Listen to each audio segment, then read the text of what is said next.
ईरानी women football team की वतन वापसी पर हज़ारों शहरी इस्तकबाल के लिए उमड़ आए। तेहरान के मशहूर मकाम वली असर स्क्वायर पर हज़ारों मद्दाहों ने अपनी विमेन फुटबॉल टीम का वालिहाना इस्तकबाल किया। टीम ने ऑस्ट्रेलिया में विमेंस एशिया कप खेला था, जहां से निकलने के बाद ये खिलाड़ी ओमान और कुआलालंपुर के रास्ते तुर्की पहुंची, जहां से उन्हें ईरान पहुंचाया गया। ईरानी विमेन फुटबॉल टीम की वतन वापसी पर हज़ारों शहरी इस्तकबाल के लिए उमड़ आए। तेहरान के मशहूर मकाम वली असर स्क्वायर पर हज़ारों मद्दाहों ने अपनी विमेन फुटबॉल टीम का वालिहाना इस्तकबाल किया। टीम ने ऑस्ट्रेलिया में विमेंस एशियन कप खेला था, जहां से निकलने के बाद ये खिलाड़ी ओमान और कुआलालंपुर के रास्ते तुर्की पहुंची, जहां से उन्हें ईरान पहुंचाया गया।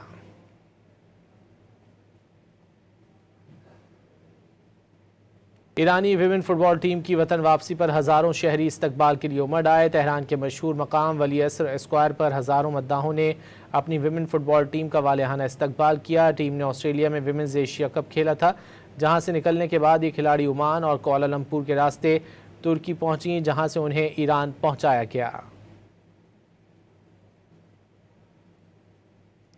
ईरानी विमेन फुटबॉल टीम की वतन वापसी पर हज़ारों शहरी इस्तकबाल के लिए उमड़ आए। तेहरान के मशहूर मकाम वली असर स्क्वायर पर हज़ारों मद्दाहों ने अपनी विमेन फुटबॉल टीम का वालिहाना इस्तकबाल किया। टीम ने ऑस्ट्रेलिया में विमेंस एशियन कप खेला था, जहां से निकलने के बाद ये खिलाड़ी ओमान और कुआलालंपुर के रास्ते तुर्की पहुंची, जहां से उन्हें ईरान पहुंचाया गया।